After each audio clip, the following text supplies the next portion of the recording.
வாழ்க்கையை மேம்படுத்தக்கூடிய 15 பழக்கங்கள். உங்களுக்காக உங்களை நீங்கள் இம்ப்ரூவ் பண்ணணும்னு நினச்சிங்கன்னா உங்கள் லைஃப்பில் நீங்கள் இன்னும் முன்னுக்கு போவீங்க. மற்றவங்களுக்காக உங்கள் லைஃப்பை இம்ப்ரூவ் பண்ணணும்னு நினச்சிங்கன்னா அது கொஞ்ச கால மோட்டிவேஷனாக தான் இருக்கும். ஒரு சில கிரேட் ஹேபிட்ஸ் உங்ககிட்ட இருக்கணும்னு நினச்சிங்கன்னா உங்களில் சில சேஞ்சஸ் கொண்டு வரணும். உங்கள் வாழ்க்கையை இம்ப்ரூவ் பண்ணக்கூடிய 15 ஹேபிட்ஸை தான் இந்த வீடியோவில் பார்க்க போகிறோம். 1.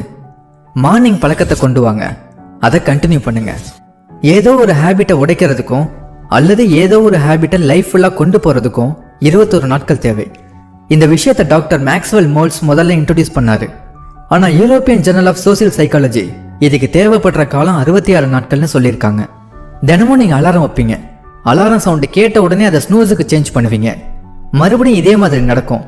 நீங்கள் எழுந்திருக்கும் போது பதட்டமாக எந்திரிப்பீங்க, ஏன்னா நீங்கள் லேட்டாக எந்திரிச்சிருப்பீங்க. உங்கள் காஃபியை ஒழுங்காக குடிக்காம ஏதோ ஒரு சாப்பாட்டை அவசரமாக சாப்பிடுவீங்க. ஜாபுக்கு போகிற வழியில் டிராஃபிக்கில் மாட்டிப்பீங்க. அதுக்கு காரணம் மற்றவங்க மற்ற நபர்கள்னு திட்டுவீங்க, ஏன்னா நீங்கள் லேட். நீங்கள் காலையில் லேட்டாக எந்திரிச்ச தவிர அந்த நாள் முழுக்க கொண்டு போவீங்க. நீங்கள் செட் பண்ண நேரத்தில் எந்திரிக்கும் போது எந்த பிரச்சனையும் இல்லை. பட் அதை விட உங்களுக்கு நீங்கள் எக்ஸ்ட்ரா 30 மினிட்ஸ் கொடுக்கும்போது தான் உங்கள் உலகத்தில் ஒரு சில சேஞ்சஸ் ஏற்படுது. 2. காலையில் ஸ்ட்ரெச் பண்ணுங்க. நாய் பூனை எல்லாம் எந்திரிச்ச உடனே அதோட பாடியை ஸ்ட்ரெச் பண்ணிட்டு தூக்கத்திலிருந்து எழுந்திரிச்சு பாடியை ஷேக் பண்ணிட்டு அதோட தினசரி ஒர்க்கை ஸ்டார்ட் பண்ணும். சில பூனைகள் ஸ்ட்ரெச் பண்ணிட்டு தூங்கும். ஆனால் நீங்கள் எந்திரிச்சதும் ஸ்ட்ரெச் பண்ணீங்கன்னா உங்கள் நாள் முழுவதும் நீங்கள் ரொம்ப ஆக்டிவாக உணர்வீங்க. அது மட்டும் இல்லாமல் முந்தைய நாளோட டயர்ட் எல்லாம் ஸ்ட்ரெச் பண்ணுறதுனால பிரேக் ஆகுற மாதிரி உணர்வீங்க. உங்கள் நாள் ரொம்ப புத்துணர்ச்சியாக ஸ்டார்ட் பண்ணுவீங்க. காலையில் எந்திரிச்சதும் ஃபோன் மெசேஜை செக் பண்ணுறதை விட இது ஒரு நல்ல பழக்கம். நாள் ஃபுல்லாக புத்துணர்ச்சியாக இருக்க ஸ்ட்ரெச்சிங் பண்ணுறது ரொம்ப நல்லதுன்னு சயின்டிஃபிக்காக ப்ரூவ் ஆயிருக்கு. அதே மாதிரி சில பீப்புள் கிட்ட இருந்து விலகி இருக்கிறது உங்கள் லைஃபை இம்ப்ரூவ் பண்ணும். 3. Practice mindfulness. நிறைய செல்ஃப் ஹெல்ப் புக்ஸாக இருக்கட்டும் அல்லது செல்ஃப் ஹெல்ப் வீடியோஸாக இருக்கட்டும், காலையில் மெடிடேஷன் பண்ணுங்கன்னு சொல்லியிருப்பாங்க. மெடிடேஷன் எப்போவுமே பிஸியாக இருக்கவங்களுக்கு ரொம்ப தேவை. ஒருவேளை நீங்கள் ட்ரை பண்ணி எந்த ரிசல்ட்டும் கிடைக்காம விட்டுருக்கலாம். அதை எப்படி ஸ்டார்ட் பண்ணலான்னா மைண்ட்ஃபுல்னஸ் அப்படிங்கிற விஷயத்தை ப்ராக்டிஸ் பண்ணுங்க. புத்தர், நீங்கள் எங்கே இருக்கணுமோ அங்கே இருங்க, அல்லது உங்கள் வாழ்க்கையை மிஸ் பண்ணிடுவீங்க. நம்ம ரொம்ப ஒல்லியாக இருந்தா, பணக்காரங்களாக இருந்தா, அறிவாளியாக இருந்தா ஹாப்பியாக இருப்போம்னு நினைக்கிறோம். ஹாப்பினஸை தேடி ஓடுறதை ஸ்டாப் பண்ணுங்க. இந்த மூமெண்ட்ல ஹாப்பியாக இருங்க. இதை மறுபடியும் செஞ்சுக்கிட்டே இருங்க. எப்போவுமே நீங்கள் வாழ்கிற அந்த நொடியில் இருங்க. இதுதான் மைண்ட்ஃபுல்னஸ் அப்படிங்கிறது. இந்த மைண்ட்ஃபுல்னஸை ப்ராக்டிஸ் பண்ணிட்டீங்கன்னா நீங்கள் மெடிடேஷனுக்கு பக்கத்தில் போயிட்டீங்கன்னு அர்த்தம். மெடிடேஷன் அப்படிங்கிறது உங்களோட ரொம்ப ஸ்பெஷலான பர்சனல் ஸ்பேஸ். உங்களுக்கு மட்டுமே சொந்தமான இடம்.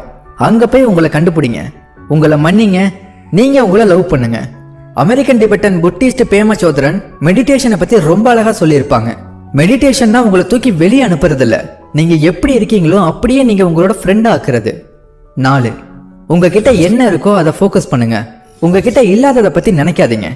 ஜெலஸுங்கிறது ஒரு மான்ஸ்டர் மாதிரியான ஒன்று. ஜெலஸுங்கிறது நம்மள நல்லா இருக்கும்னு ஃபீல் பண்ண வைக்காது. ஒருத்தவங்களோட அச்சீவ்மெண்ட்டையோ அவங்க புதுசாக ஒரு பொருளை வாங்கிக்கிறதுக்கு ஹாப்பியாக ஃபீல் பண்ணாமல் அவங்கள வெறுக்க வைக்கும். அதனால உங்ககிட்ட இருக்கிற பொருளில் ஃபோக்கஸ் பண்ணுங்க. இல்லாத பொருளை நினச்சி வருத்தப்படாதீங்க. கிராட்டிடியூட், அதாவது நன்றி உணர்வு உங்களை பெட்டர் பீப்புளாக சேஞ்ச் பண்ணும். அதனால மற்ற பீப்புளோட சக்ஸஸுக்கு ஹாப்பியாக இருங்க. அதே நேரத்தில் உங்கள் கோல்ஸை ஃபோக்கஸ் பண்ணுறதை ஸ்டாப் பண்ணிடாதீங்க. நீங்கள் யாருக்குமே காம்படிஷன் கிடையாது, நீங்கள் உங்களுக்கு தான் காம்படிஷன். ஸோ போய்கிட்டே இருங்க.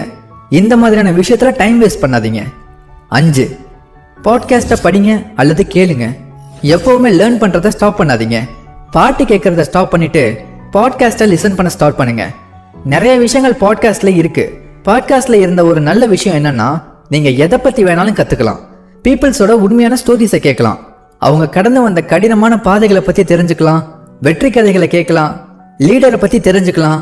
உண்மையான கிரைம் ஹிஸ்டரியை பற்றியும் தெரிஞ்சுக்கலாம். இது மட்டும் இல்லாமல் எதை பற்றி வேணும்னாலும் தெரிஞ்சுக்கலாம்.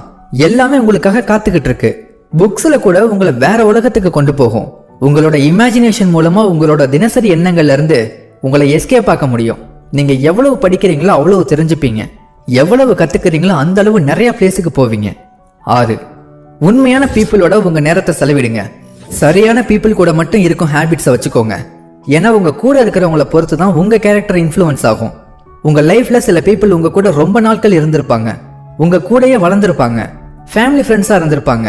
அதனால் அவங்களோட பேட் கேரக்டரை நீங்கள் பொறுத்துக்கோங்கன்னு இல்லை. இது உங்கள் வாழ்க்கை.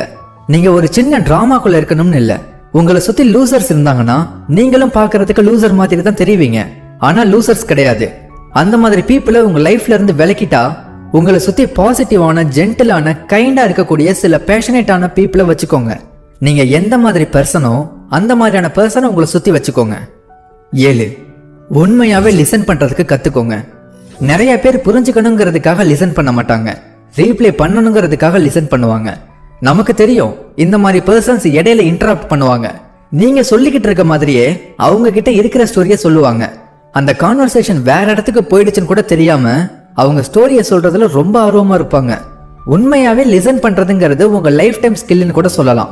அது ரொம்ப சுலபமான ஒரு விஷயம். எதுவுமே பேசாம நல்லா லிசன் பண்ணணும், முடிவுல அதுக்கு ஏத்த மாதிரி ரெஸ்பாண்ட் பண்ணணும். 8. வெறுங்காலில் நடக்கிறது நிறைய பேருக்கு தேவையில்லாத விஷயம்னு நினைப்பாங்க.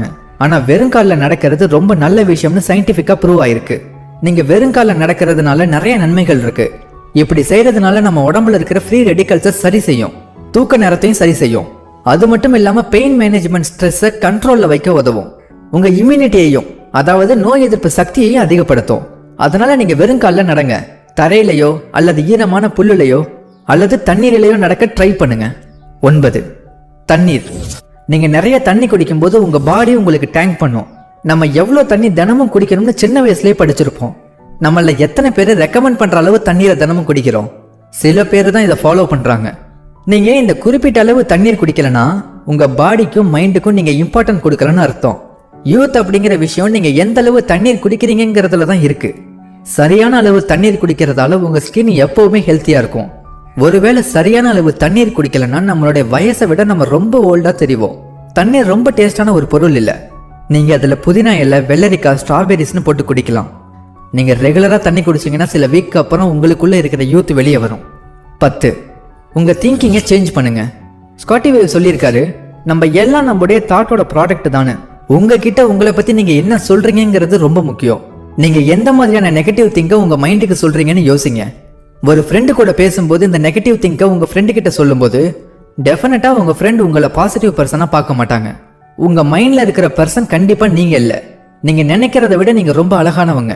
நீங்க உங்களை எப்படி எடுத்துக்கிறீங்க அப்படிங்கிற ஒரு விஷயம்தான் முக்கியமா. கேர்ள்ஸ் நார்மலா பிசிக்கலா எப்படி இருக்காங்கிறதுல இம்பார்ட்டன்ட் கொடுப்பாங்க. FBI trained forensic artist Gil Zamora girls தங்களை எப்படி பார்க்குறாங்க அப்படிங்கிறதுக்கும் ஸ்ட்ரேஞ்சர்ஸ் அவங்களை எப்படி பார்க்குறாங்கிறதுக்கும் கம்பேர் பண்ணியிருக்காங்க. ரிசல்ட் எப்படி வந்ததுன்னா, ஸ்ட்ரேஞ்சர்ஸ் அந்த பர்டிகுலர் பர்சனை ரொம்ப அழகான வழியில பார்க்குறாங்கன்னு தெரிஞ்சது. பட் உமன் தங்களை வயசானவங்களா, அழகில்லாதவங்களா, ஹார்ஷான பர்சனா, ப்ரீட்டியா இல்லாத பர்சனா திங்க் பண்ணியிருப்பாங்க. ஸோ நீங்கள் நினைக்கிறத விட நீங்கள் ரொம்ப அழகானவங்கன்னு ஞாபகத்தில் வச்சுக்கோங்க. 11. எக்ஸசைஸ். நம்ம எவ்வளோ பிஸியாக இருந்தாலும் நம்மளுடைய ஃபேவரட் டிக்டாக்கர் என்ன அப்லோட் பண்ணியிருக்காங்கன்னு பார்க்க தவற மாட்டோம். ஆனால் எக்ஸசைஸ் பண்ண டைம் இல்லைன்னு சொல்லுவோம். நமக்கு சோசியல் மீடியாவில் 30 நிமிஷம் செலவு செய்ய முடியும். நம்முடைய எக்ஸை பற்றி ஒரு கன்க்ளூஷனுக்கு வர டைம் இருக்கும். ஆனால் இதெல்லாம் நமக்கு எந்த பயனும் தராது. எக்ஸசைஸ் செய்யும்போது என்டார்ஃபின்ஸ், அதாவது ஹாப்பி ஹார்மோன் வெளியே வரும். அது நம்மளை நார்மலாக ரொம்ப பாசிட்டிவான அண்ட் எனர்ஜெட்டிக்கான பர்சனாக ஃபீல் பண்ண வைக்கும். ரெகுலராக எக்ஸசைஸ் பண்ணுறதுனால நம்மளுடைய லைஃப்பை ஒரு குவாலிட்டியான லைஃப்பை மாற்ற முடியும். 12. சோசியல் மீடியா அடிக்ஷன்லேருந்து வெளியே வர்றது. நீங்கள் கடைசியாக எப்போ சோசியல் மீடியாவில் இருந்தீங்கிறத பொறுத்து உங்கள் லைஃப்பை இம்ப்ரூவ் பண்ணும். சோசியல் மீடியா ரொம்ப ரேராக பாசிட்டிவ் எஃபெக்ட்ஸை கொடுத்தாலும் நம்முடைய நிறைய டைம் அது எடுத்துக்குது.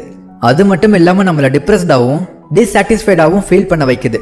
நீங்கள் ஏன் சோசியல் மீடியாவிலேருந்து உங்களுக்கு ஒரு ஹாலிடே கொடுக்கக்கூடாது? நீங்கள் ரொம்ப பெரிய விஷயம் எல்லாம் செய்ய தேவையில்லை. கொஞ்ச நாளுக்கு லாக் அவுட் பண்ணீங்கன்னா போதும்.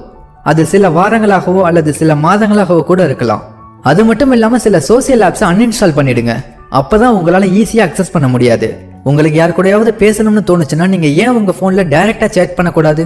இதில் கிடைக்கிற டைமில் நீங்கள் ஏன் எக்ஸசைஸ் பண்ணக்கூடாது? 13. உங்களை பார்த்துக்கிறதுல இன்வெஸ்ட் பண்ணுங்க. உங்களோட பாடி தான் உங்களோட வீடு. நீங்கள் சின்ன சின்ன சேஞ்சஸ் டெய்லியும் செய்கிறதுனால கடைசியில் அது ஒரு நாள் பெரிய ப்ராப்ளம் ஆகுது. 1. டெய்லியும் 8 லிட்டர்ஸ் தண்ணி குடிக்கிறது. 2. காஃபியில் 2 ஸ்பூன் சர்க்கரைக்கு பதிலாக 1 ஸ்பூன் சர்க்கரை சேர்க்கறது. 3. ஃபேஸ் வாஷ் பண்ணுறது.